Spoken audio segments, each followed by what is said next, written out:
everybody. I'm Victoria Simmons with the Georgia Post. This is this week's edition of the Georgia Post Review. My co-host today is Christy Watkins. Our guest for today is Hannah Babcock, who is a junior at Crawford County High School, and we're going to discuss school violence, gun control, and from a student's perspective today. Thank you for joining us, Hannah. Thank you for having me. So, give your thoughts on the school violence and what do students actually think? Well, our county has had many threats over the past couple months, and it's been kind of a scary situation. Most people, they would stay home from school, and it's just all in all a really scary and horrible thing that school is supposed to be a safe place, and it's turning into not being a safe place anymore. What do you think would change that?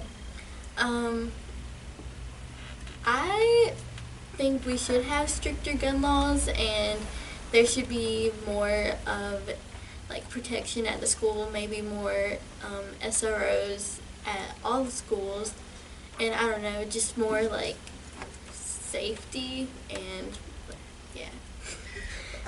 Do you think that, I know in the recent events that they had, do you think that the students would cell phones made it worse because the parents went crazy, kind of? It kind of it let people know what was going on, but some people, they would like blow it out of proportion, like that happens in everything that goes on in the world. And cell phones just make it quicker to get that information. And so there's kind of like pros and cons to having that cell phone. Okay, well, but to you, okay, from a student's perspective, what is more important, that the students notify their parents on that cell phone, or that the school puts safety first before they notify the parents? I think it's more important that the student does it so the parents know from firsthand that their child is okay. And yeah, I don't know, that's just my point of view on it. Well, I mean, you know, that's fine. We're just yeah. going back to get it from your point of view. Right, from your point of view. But what if, okay, if say the school superintendent took an extra 5-10 minutes to notify parents, in 5 to 10 minutes, somebody else could be dead. Yeah. I don't. It just depends on how quickly they react to it and how quickly they can put out the information to all of the students. I don't know how it works, putting out mass information like that to all the parents, but I don't know. I know my mom, she would like to know firsthand from me that I'm okay, and yeah. Yeah, well, I mean, you know, I'm not a student, but, you know, I would think if I was at the school, or if it was one of my children, I do have grandchildren at the school, that I would actually want them to make sure my kid was safe, but then, yes, I would want to know that they were safe. But yeah. I would want them to take proper precautions. Now, you said stricter gun laws, but that doesn't mean gun control, right?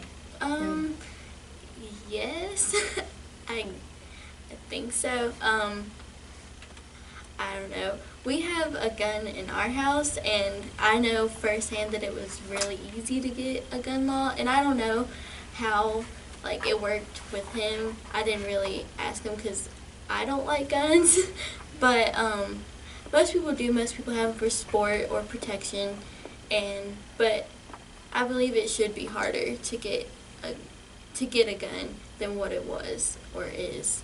I should say. What guarantees our right to bear arms? I guess the Second Amendment. That's right. Yeah. Okay. Yeah. Good, because some students that are saying that don't know that. Yeah. So, all right, so you're aware that the Second Amendment, so are you saying that the Constitution needs to be changed, or just that we need tighter gun laws? Well, I don't think we can change the Constitution. It was made all the way back in when the United States was just starting out, but I do believe that the president, or on the state level, they could have put stricter laws and control on getting guns. So I don't believe that it would actually take away your right to it, just make it harder to, I guess. I don't know. well, I mean, as far as the gun laws, I mean, are you okay with the age limit going up? Yeah. And, but kind of the other point is about the parents and their, with them having the guns, you know, what should they do for their children, to keep their children from just being able to access that gun? Because I know that there has been incidents where, you know, in these school shootings, that they go and they get their parents' guns. So, what do you think that the parents should do? Well, most parents will, I shouldn't say most, some parents, they have like gun cabinets that have like locks on them, and that's a good safe way, but eventually the kids do learn the codes to get in them. So I really don't know what the parents on their level could do. More training, Yeah. more, you know, to have more obedience Mhm. and to learn what guns are for. Exactly, Yeah. yeah, education on what. Yeah. Yeah. Mhm. That's good. Let them know what's going on and that it's there and it's only used for safety Right. or sport in some instances. Because Yeah. I know that's really big around the area that we're in. Well, I've noticed that most of the children that are trained, you know, to be around a gun and to respect, Yeah, the that's gun. thing, the respect. you know, that you won't see that out of those children.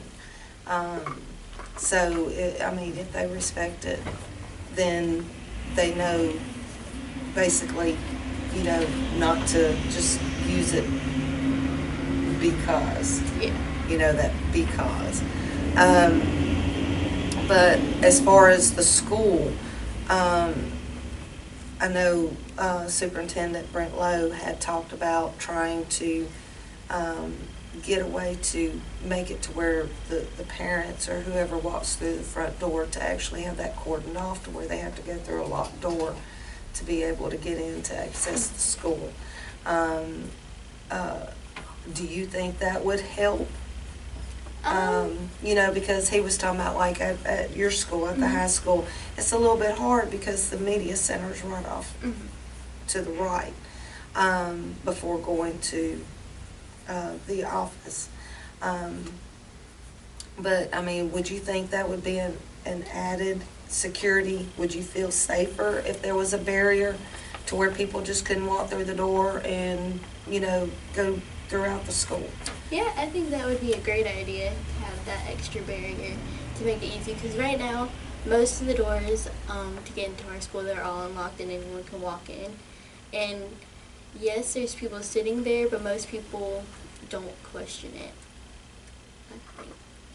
One of the things that have come up that some people say, and I don't know whether it's the right answer or not, or how I feel about it, but what about arming the teachers? How do you feel about that? Is that a good thing, or? I am gonna say no on that because, yes, teachers are adults and they know better, but everyone, well, I guess I would say certain teachers, not all teachers, but certain teachers that have the right credibility and that have been around it for a really long time and know what it's used for and know how to properly use it and get all the proper training and everything. I don't see that it would hurt, but I don't also see how it would help. Because it would be hard to, like, go for a teacher, at least, to go into a school, like, being prepared to, like, shoot someone and also, like, have to teach all these people. I feel like it would be really hard, but I'm not a teacher, so I don't know how they would feel about it. What about drills, the drills for scenarios that would include, you know, an active shooter? I think that those would help. I think it would be a good idea because I know at our school, I've talked with some friends and we were like, if this actually did happen, we wouldn't know what to do. We would just freak out pretty much and just not know what to do. So I feel like it would help a lot. You know, and what about parents talking to their kids about what they need to do as well? That would help, but also the parents wouldn't be at the school, Right. and so they wouldn't. It would help, but it wouldn't at the same time because the parent doesn't know how like the child would react to it. But I also don't see how it would hurt either to like talk about it. Yeah. And In the recent incident that happened where the one high school kid was arrested or whatever, do you think that the school did enough to make y'all feel safe in that instance afterwards? They did.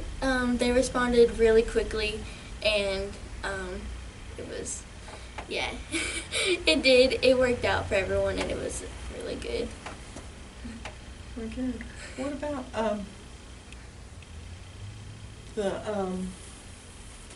my mind just went blank. 3, 2, 1. 3, 2, 1. Yeah. Stop. What? I was just doing this because I can't hear you hardly. You're Oh. talking really softly. Okay. So if you can remember to keep the volume up. Who was 3. that came in? Charles. Huh? He's going to come back later. 3. All right. What else do we need while we're in the thing here? What else do we need to ask? 'Cause What about fellow students, just jumping on the bandwagon and threatening their own schools? What are social the... media. Yeah, social media. Okay. Okay. 3, 2, 1. One of the things that blows all this out of proportion and sometimes makes it worse is social media. What do you think about the students who get on there and threaten the school, and what should we do or not do about social media? It's such a wide, spread thing, so I don't really think there's anything you can do to, control social media and what people put on social media, but it is good that if you see that, or if a student sees it, that they do tell their authorities so they can respond to it correctly, because most people are like, oh, they're just kidding, and they don't say anything, but then when something actually happens, they're like, oh, well, they were been posting for months that they were going to do something, and we just thought that they were kidding. So I feel like you definitely, if you do see something like that, you should respond correctly and tell authorities or parents or your school or whoever you feel safe telling, and but there's nothing you can really do control the person that puts it out there. Do you think maybe, I know in other countries they do restrict students on social media. Do you think we should do that here? I don't know how, from a person who uses social media a lot, I don't really know how you could restrict it, especially since this day and age, everyone has a phone, everyone has social media, and everyone uses it. So, how could you restrict it? I know other countries, I can't remember which country right off the bat, but I know that they tie it into their grades if you post something derogatory. They can do that with teachers as well. They do that with teachers, as a matter of fact. They have to sign a social media policy that they have to adhere to, and they could do that for students as well. But I was just throwing that out there to see what a student might think about that. Okay, I've never heard of anything like that, but that would probably help, if the school supervised everyone's social media, but also on the other hand, people could just use alias names, Right. and that's how most people get away with social media bullying and stuff, is because they do have alias names that no one knows who they are, or they can't pinpoint it to someone because they don't actually say their name. Have y'all had discussions at school since that recent event? Not really. After that happened, they were just they're looking out more, the teachers are outside the classrooms more, all the doors are locked, so they are taking more precaution than what they did before. But do you think it would be beneficial to talk about it a little bit more? Yeah, I think it would. It would ease the students and the teachers' mind a little bit, I think. We'll have to pass that information along. What do you think about the current state of affairs with some of the kids. What about the March on Washington for gun control? I think that's really good that kids this day and age, they do know what's going on in the world and they are speaking up about it from their point of view. Yeah, I think it's really good that they're speaking up and putting their voice out there to be heard. And many adults, like, that I've heard personally, they're just like, oh, they're just kids, but then this shows that they're not just kids, they're speaking up, they know what's going on in the world. And I think it's great if they do know what's going on, but if you saw some of the interviews with some of those kids, they don't know what's going on. They didn't know what the Second Amendment said, they don't know what the gun laws are, and I think it's important that if you're going to protest or something, you need to know all that up front. Educate yourself. Otherwise, why are you protesting if you don't know that? So, I mean, how do you feel about that? You think they should actually know all of that? Yeah, I do. They should know what they're protesting for and know what the actual gun laws are before you say that you want to change them. And I think that they should educate themselves. But it is good to protest just to put like that back, like to back that up that you are like for it and that you do believe in change and reform for the country. What about the recent crazy stuff that kids are doing, like eating Tide Pods and snorting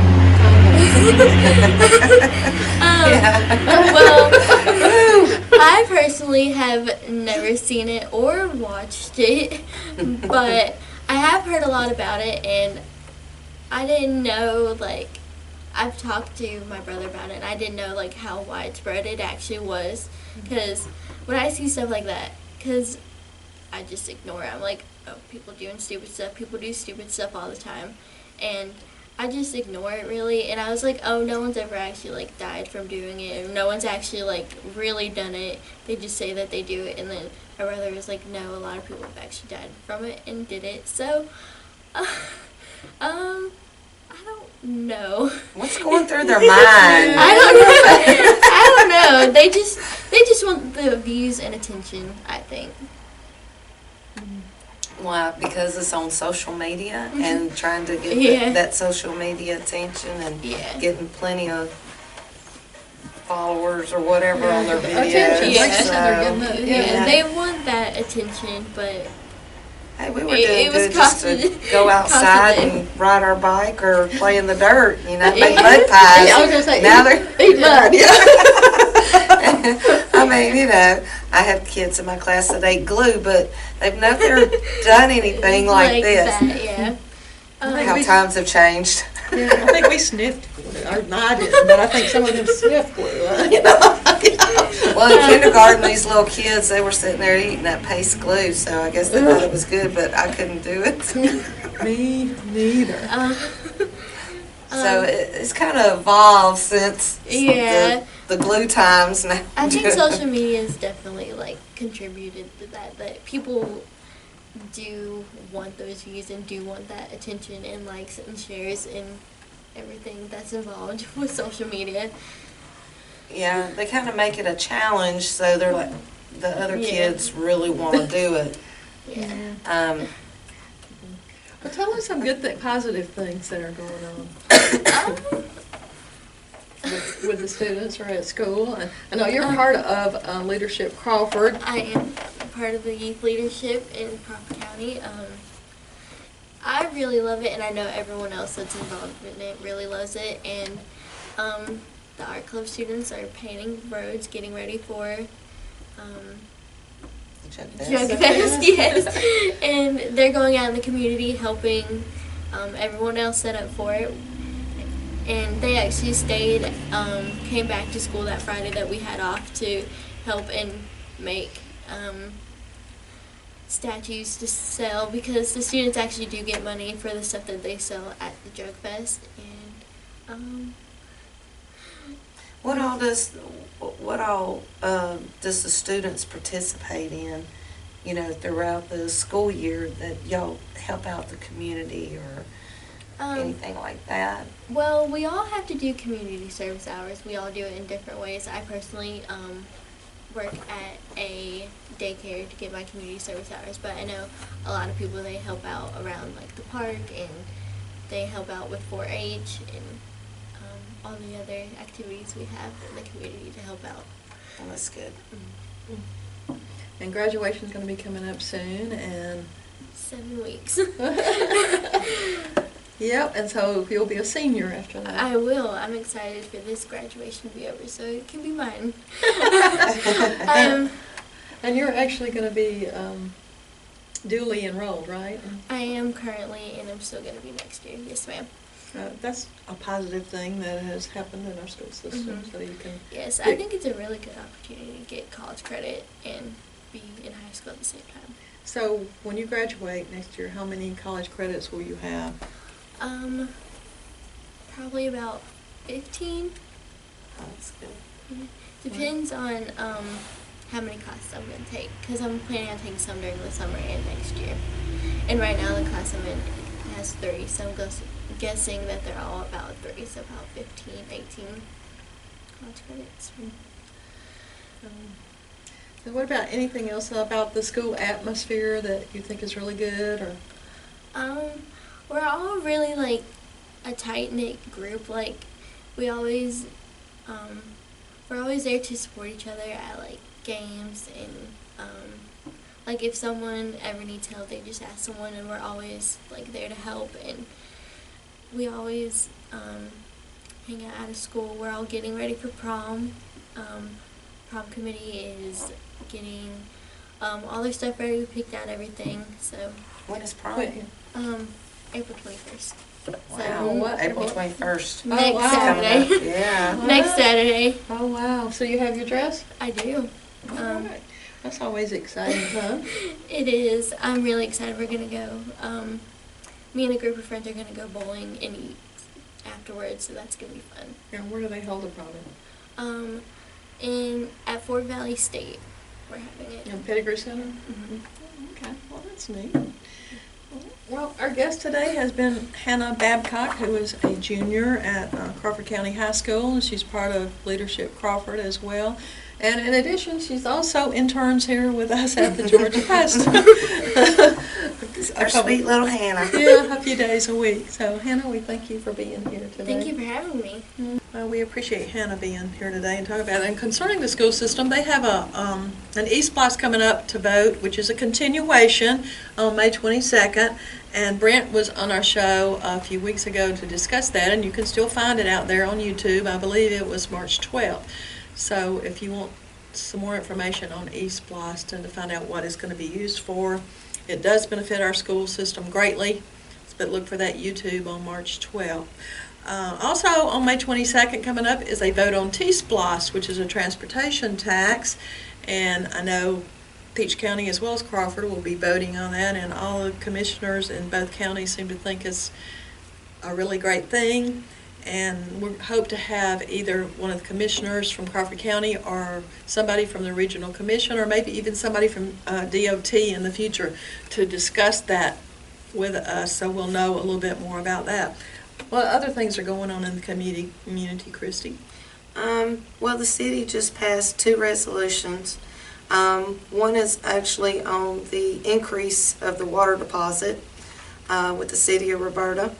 You can find that information. They will have that in the paper this week, a copy of the resolution, along with the resolution for the ordinance for the personal use vehicles, which are the golf carts that are actually legalized and things like that. And it will actually give you all of the rules and laws what comes with this ordinance. So that is something else that you can check out as well in the Georgia Post this week.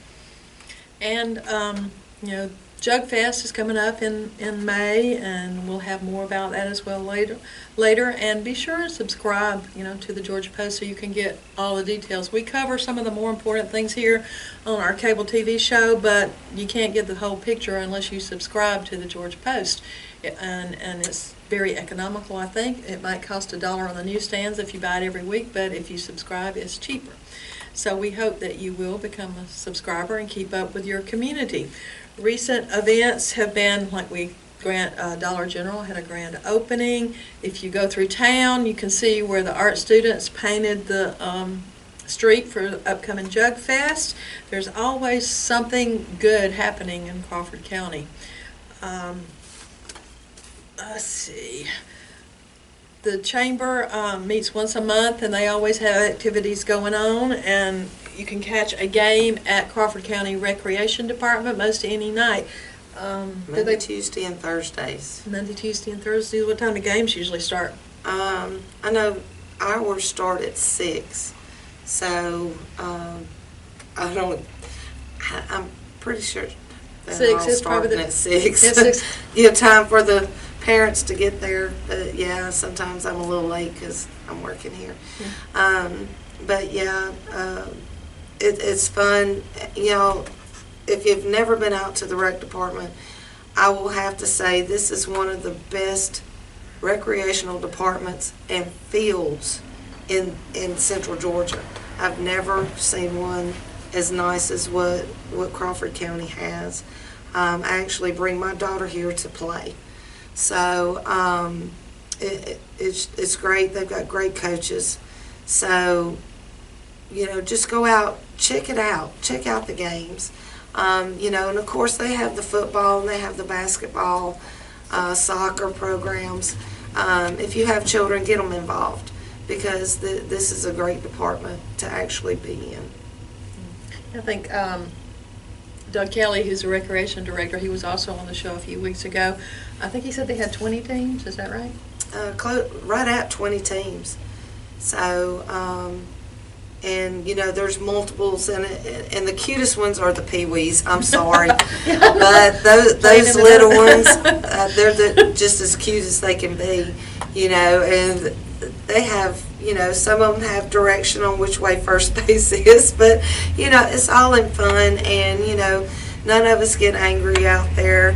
It's just, you know, it's just basically letting them go out and have fun. If they win, they win. If they don't, they don't. You know, there are some serious parents out there, but you know, myself, I have learned to just sit back and let them do their thing because otherwise they will never learn. So,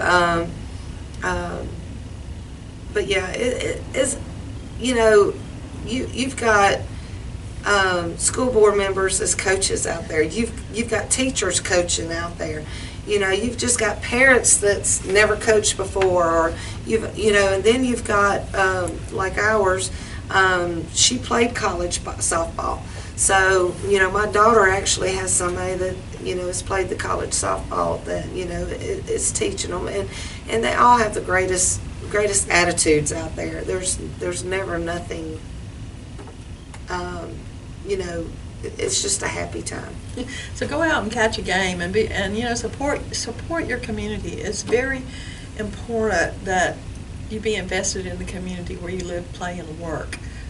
We appreciate our community. We appreciate everybody who volunteers and does things in the community.